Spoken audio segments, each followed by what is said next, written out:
Hello everyone, a very warm welcome to concise classes.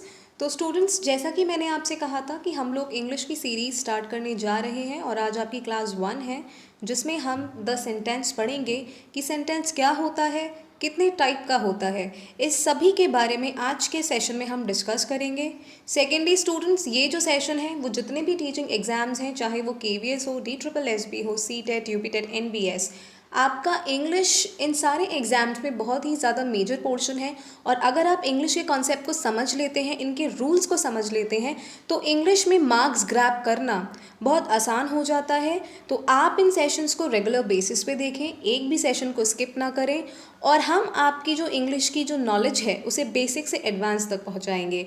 लेकिन provided condition ये है कि आपको ये सेशंस रेगुलर बेसिस पर आकर देखने हैं। तो आइए शुरू करते हैं सेंटेंस।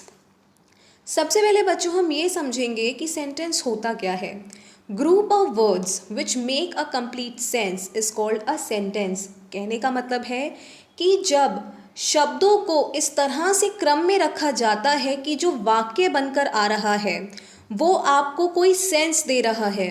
ठीक है, अगर वो आपको कोई समझ वाली बात प्रदान कर रहा है कि आपको वो पर्टिकुलर सेंटेंस सेंसिबल लग रहा है, तो उसे हम सेंटेंस बोलेंगे। ठीक है, वर्ड्स का अरेंजमेंट आपका इस तरह से होना चाहिए कि वो जो एक पर्टिकुलर सेंटेंस है आपको एक कंप्लीट सेंस दे। जब तक वर्ड्स का अरेंजमेंट ठीक ढंग से किसी भी सेंटेंस में नहीं होता है, वो आपको कंप्लीट सेंस नहीं देता है। जैसे अभी जो भी मैं आपसे बात कर रही हूँ, आपको वो इसलिए समझ में आ रहा है क्योंकि मैं शब्दों का चयन पहली बार सही ढंग से कर रही हूँ, और जो उनका क्रम है वो बिल्कुल सही है। जो उनका अरेंजमेंट है, जो मेरे सेंटेंस का स्ट्रक्चर आप लोगों को सुनाई दे रहा है, वो एक सेंस बना रहा है और आपको वो समझ में आ रहा है। सो दैट इज़ वाई हम किसी भी सेंटेंस को सेंटेंस तभी कहेंगे अगर आपको उससे एक कंप्लीट सेंस मिल रहा है। अगर वर्ड्स का अरेंजमेंट ठीक नहीं है और आपको अगर उससे कोई बात समझ में नहीं आ रही है, तो वो सेंटेंस नहीं है। जैसे आप यहाँ पढ़ सकते हैं, Ram is a good boy. Ram एक अच्छा लड़का है। अगर मैं यहाँ पे वर्ड्स का रीअरेंजमेंट कर दूँ, मैं कुछ इस तरह से लिख दूँ, is a good boy Ram, मतलब कुछ मैंने जंबल कर दिया इन वर्ड्स को, तो आप देखोगे कि आपको सेंटेंस का रियल मीनिंग समझ में नहीं आ रहा है। इसलिए वर्ड्स का अरेंजमेंट बहुत सही होना चाहिए, तभी वो सेंटेंस आपका सेंटेंस कहलाएगा। जैसे I am your teacher of English, मैं आपकी इंग्लिश की टीचर हूँ। ठीक है ना। अब हम बच्चों पढ़ेंगे सेंटेंसेस कितने टाइप के होते हैं। सेंटेंस आपके 4 तरह के होते हैं। पहला आपका होता है डेक्लरेटिव या फिर असर्टिव। ठीक है। दूसरा होता है इंटरोगेटिव, आप लोग इसे इंटेरोगेटिव भी बोलते हैं, लेकिन जो इसका करेक्ट प्रोनाउंसिएशन होता है बच्चों, वो होता है इंटरोगेटिव। नेक्स्ट है आपका इम्पेरेटिव सेंटेंस, और आपका फोर्थ है एक्सक्लेमेटरी सेंटेंस। तो आइए अब हम पढ़ते हैं कि डेक्लरेटिव या फिर असर्टिव सेंटेंस कौन सा होता है। देखिए, वो सेंटेंस जिसमें से आपको फर्म ओपिनियन या फिर एक स्टेटमेंट की टोन पता लगती है, यानी कि अगर वो सेंटेंस इस तरह से लिखा गया है कि जिसमें आपको कोई चीज़ इस तरह से नज़र आ रही है कि उसमें डिक्लेरेशन लग रहा है, उसमें फर्म ओपिनियन लग रहा है। फर्म ओपिनियन का मतलब होता है कि कोई भी अपनी बात बहुत स्ट्रांगली आपके सामने रख रहा है। ठीक है ना। तो अगर इस तरह की टोन आपको उस सेंटेंस से मिलती है, तो हम ऐसे सेंटेंस को कहते हैं डेक्लरेटिव या फिर असर्टिव सेंटेंस। असर्शन का मतलब ही बच्चों होता है फर्म ओपिनियन, अपनी बात को स्पष्ट रूप से और स्ट्रांगली किसी के सामने रखना। अगर इस तरह की टोन आपको किसी सेंटेंस से मिलती है, हम ऐसे सेंटेंस को डिक्लेरेटिव या फिर असर्टिव सेंटेंस कहते हैं। आपको डिक्लेरेटिव से ही पता लग रहा होगा कि कोई बात डिक्लेयर करना, अपनी कोई स्टेटमेंट देना। ठीक है। नेक्स्ट बच्चों, इस सेंटेंस के बाद फुल स्टॉप आता है। ठीक है। लेकिन हर सेंटेंस के बाद अगर फुल स्टॉप आ रहा है, अगर आप उसे डेक्लरेटिव या फिर असर्टिव सेंटेंस कहेंगे, तो वो भी सही नहीं होगा। और वो क्यों सही नहीं होगा, हम उसे आगे पढ़ेंगे। सेकेंडली क्या होता है कि जो डेक्लरेटिव या फिर असर्टिव सेंटेंसेस होते हैं, ये आपके पॉजिटिव भी होते हैं और ये आपके नेगेटिव भी होते हैं। ओके। जैसे बच्चों, I do not like coffee, मुझे कॉफ़ी पसंद नहीं है। अच्छा, नेगेटिव सेंटेंस कौन सा होता है। नेगेटिव सेंटेंस वो होता है जिसमें नो, नेवर, नॉट इन सारे शब्दों का, इन सारे वर्ड्स का अगर यूज़ हो रहा है तो हम ऐसे सेंटेंस को कहते हैं negative sentence. I do not like coffee, मुझे कॉफ़ी पसंद नहीं है, कि मतलब उसने अपनी एक स्टेटमेंट दे दी कि भाई मुझे कॉफ़ी पसंद नहीं है। You are a good girl, आप एक अच्छी लड़की हो। तो यहाँ पे वो अपना ओपिनियन दे रहा है और बहुत स्ट्रांगली कह रहा है कि आप एक अच्छी लड़की हो।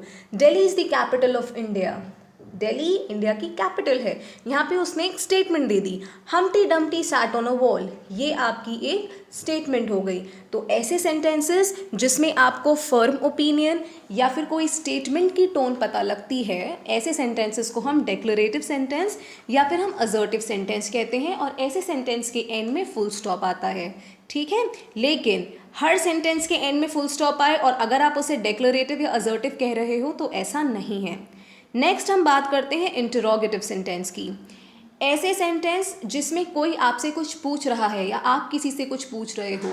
When you are asking a certain question to someone, अगर इस तरह की टोन आपको उस पर्टिकुलर सेंटेंस से आ रही है तो हम उसे बोलेंगे interrogative sentence.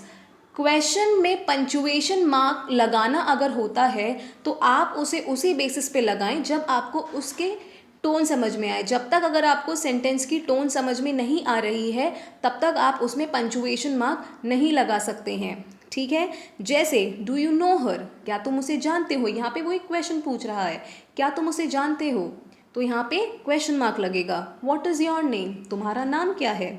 Are you fine, क्या तुम ठीक हो। हाउ वॉज यू डे, तुम्हारा दिन कैसा था। तो हमने ये जितने भी सेंटेंसेस पढ़े हमने देखा कि इसमें आपको कुछ पूछने की टोन आ रही है कि जहाँ आपसे कोई क्वेश्चन पूछ रहा है, ठीक है। तो ऐसे सेंटेंसेस जिसमें आपसे कोई क्वेश्चन पूछ रहा है या फिर आप किसी से कोई क्वेश्चन पूछ रहे हो, इस तरह की टोन आती है तो उसे हम इंटरोगेटिव सेंटेंस बोलते हैं, ठीक है। नेक्स्ट है बच्चों आपका इम्पेरेटिव सेंटेंस। इम्पेरेटिव सेंटेंस कौन से होते हैं, जिसमें कमांड का मतलब होता है कोई आपको ऑर्डर दे रहा है, ठीक है। रिक्वेस्ट, कोई आपसे रिक्वेस्ट कर रहा है। एंट्रीटी का मतलब भी बच्चों रिक्वेस्ट ही होता है। हम्बल रिक्वेस्ट कहते हैं जिसे, सॉफ्ट रिक्वेस्ट, कोई आपसे पोलाइट रिक्वेस्ट कर रहा है तो उसे हम एंट्रीटी कहते हैं। या फिर एडवाइस, कोई आपको एडवाइस दे रहा है, सजेशन दे रहा है, ऐसे सेंटेंस को हम कहते हैं इम्पेरेटिव सेंटेंस, ठीक है। इन सेंटेंस के एंड में बच्चों या तो आपका एक्सक्लेमेटरी मार्क आता है जैसा कि आप देख सकते हो, या फिर आपका फुल स्टॉप आता है। जी हाँ बच्चों, अब क्या होता है ना, यहाँ आके बहुत बड़ा कन्फ्यूजन हो जाता है कि आप लोग सोचते हो कि अगर किसी सेंटेंस में एक्सक्लेमेशन मार्क का इस्तेमाल हो गया तो आप उसे सीधे सीधे बोल दोगे कि भाई ये तो हमारा एक्सक्लेमेटरी सेंटेंस है। लेकिन नहीं, सेंटेंस में पंचुएशन मार्क पर जाने से पहले आपको सेंटेंस की टोन को समझना ज़रूरी है, ठीक है। जब तक आप उस सेंटेंस की टोन को नहीं समझेंगे तब तक आपको वो सेंटेंस समझ में नहीं। नेक्स्ट बच्चों, जैसा कि मैंने आपसे कहा था कि हर सेंटेंस के आगे अगर फुल स्टॉप हो और आप उसे डिक्लेरेटिव या फिर असर्टिव सेंटेंस बताएंगे तो ऐसा भी नहीं है। तो वो मैंने इसीलिए कहा था क्योंकि जो इम्पेरेटिव सेंटेंसेस होते हैं उनके आगे भी आप फुल स्टॉप लगाते हैं, ठीक है। लेकिन अगर आप किसी सेंटेंस के आगे फुल स्टॉप लगा रहे हैं तो आप सीधे सीधे ये नहीं बोलोगे कि भाई वो सेंटेंस आपका डिक्लेरेटिव है। फर्स्ट ऑफ ऑल आपको उस सेंटेंस की टोन को समझना ज़रूरी है कि क्या उस सेंटेंस में कोई डिक्लेरेशन है, कोई स्टेटमेंट है, कोई ओपिनियन है। अगर ऐसा है तो हाँ भाई वो डिक्लेरेटिव है। लेकिन अगर उस सेंटेंस में आपको कमांड दिख रही है, रिक्वेस्ट दिख रही है या फिर एडवाइस दिख रही है तो ऐसे सेंटेंस को हम बोलेंगे इम्पेरेटिव सेंटेंस, ठीक है। जैसे स्टॉप, अब स्टॉप के आगे एक्सक्लेमेटरी मार्क है और एक्सक्लेमेटरी मार्क देख के आप बोलोगे कि भाई ये आपका एक्सक्लेमेटरी सेंटेंस है, लेकिन ऐसा नहीं है। आपको सेंटेंस की टोन पर जाना है। इसके आगे एक्सक्लेमेशन मार्क इस्तेमाल हुआ है तो ये एक्सक्लेमेटरी नहीं है। स्टॉप का मतलब होता है रुक जाओ, कोई आपको कोई कमांड दे रहा है, कोई ऑर्डर दे रहा है कि रुक जाओ, ठीक है। Get out of the class, class से बाहर निकल जाओ, ये भी आपका एक ऑर्डर है। बी क्वाइट, चुप रहो, आपको फिर से कोई ऑर्डर दे रहा है लेकिन इसके आगे फुल स्टॉप है तो ये डिक्लेरेटिव नहीं, ये आपका इम्पेरेटिव है। नेक्स्ट, प्लीज़ बी क्वाइट, आप चुप जाइए, कृपा करके आप चुप जाइए, इसमें प्लीज़ का यूज़ हो गया है तो यहाँ ये आपका एक रिक्वेस्ट है, ठीक है। यहाँ पे आपका कमांड नहीं है, एक रिक्वेस्ट है, लेकिन है ये भी आपका imperative sentence. Be nice to your friends, अपने दोस्तों के साथ अच्छे रहो। यहाँ पर आपको कोई व्यक्ति एडवाइस दे रहा है तो ये भी आपका एक इम्पेरेटिव सेंटेंस है। तो होप बच्चों आपको ये टाइप भी समझ में आया होगा। नेक्स्ट हम आते हैं एक्सक्लेमेटरी सेंटेंस पे। जैसा कि आप पढ़ सकते हो, a sentence that expresses strong feelings such as excitement, anger, joy और सरप्राइज।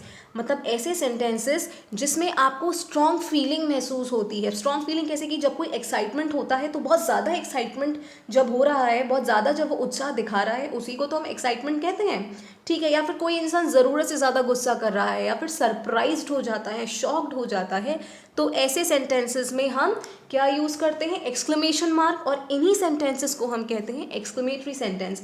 आपने कई बार सेंटेंसेस में पढ़ा होगा कि कुछ वर्ड इस्तेमाल होते हैं, अल्लास, हुर्रा, ठीक है। तो ये सारे क्या है?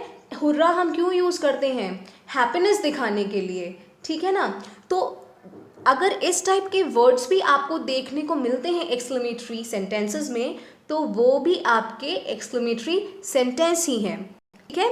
जैसे what a funny story he told us, उसने हमें कितनी फ़नी स्टोरी बताई। अब यहाँ पे आप लोग वॉट देख के बोलोगे कि भाई ये तो पक्का से आपका इंटरोगेटिव है, लेकिन ऐसा नहीं है। आपको क्वेश्चन की टोन पर जाना है। वो बहुत ज़्यादा एक्साइटमेंट के साथ कह रहा है कि उसने कितनी फ़नी स्टोरी बताई हमें, प्लस इसके आगे एक्सक्लेमेशन मार्क है। तो जब एक्सक्लेमेशन मार्क है और कोई क्वेश्चन की टोन भी नहीं आ रही है, तो ये हमारा एक एक्सक्लेमेटरी सेंटेंस है, ठीक है। नेक्स्ट है बच्चों, what a liar he is. कोई इंसान बड़े सरप्राइज के साथ कह रहा है कि वो कितना बड़ा झूठा है, ठीक है। अब वर्ड को देख के आप इसे इंटरोगेटिव नहीं बोलोगे, क्वेश्चन की टोन पर जाओ, ठीक है। अब आप क्वेश्चन की टोन पर गए तो आपको समझ में आया कि वो बहुत सरप्राइज के साथ कह रहा है कि यार वो कितना बड़ा झूठा है, साथ में उसके आगे एक्सक्लेमेशन मार्क। तो ये आपका क्या हो गया? एक्सक्लेमेटरी सेंटेंस हो गया, ठीक है। जैसे नेक्स्ट हम पढ़ते हैं, how exciting the movie was. वो मूवी कितनी एक्साइटिंग थी, ठीक है। अब हाउ को देख के फिर आपको लगेगा कि भाई इंटरोगेटिव है, लेकिन नहीं, क्वेश्चन की टोन पर जाओ। आप क्वेश्चन की टोन पर गए तो आपको समझ में आएगा कि यहाँ पर भी वो एक सरप्राइज शो कर रहा है कि उसने ऐसा सोचा नहीं था कि वो इतनी एक्साइटिंग होगी, लेकिन वो एक्साइटिंग है, ठीक है ना।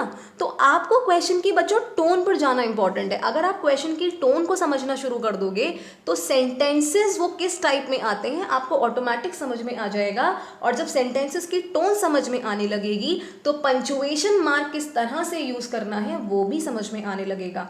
बिकॉज आप लोग सोचते हो कि ये जो क्वेश्चन मार्क है, एक्सक्लेमेटरी, फुल स्टॉप, ये सारे बहुत इजी पंचुएशन मार्क है, मैंने आसानी से यूज़ कर सकते हैं, लेकिन ऐसा नहीं है।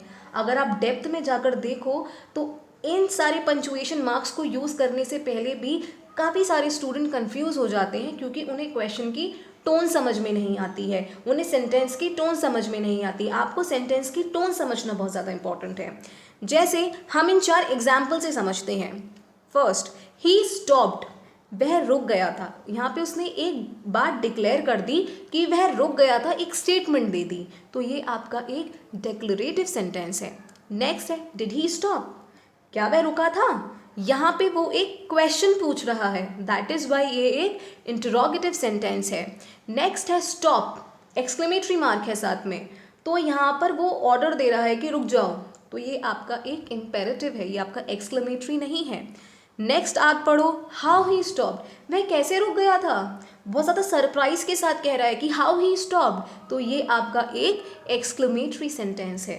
So that's all in today's session people. Hope आपको ये सेशन पसंद आया होगा। अगर सेशन पसंद आया है तो वीडियो को ज़रूर लाइक करें, वीडियो को ज़्यादा से ज़्यादा शेयर भी करें और चैनल को भी सब्सक्राइब ना करना भूलें। और रोज़ बच्चों इन वीडियोज़ को आके देखें, आपकी जो ग्रामर है उसकी एक एक जो भी आपका डाउट होगा वो इन वीडियोज़ के थ्रू क्लियर होता चला जाएगा।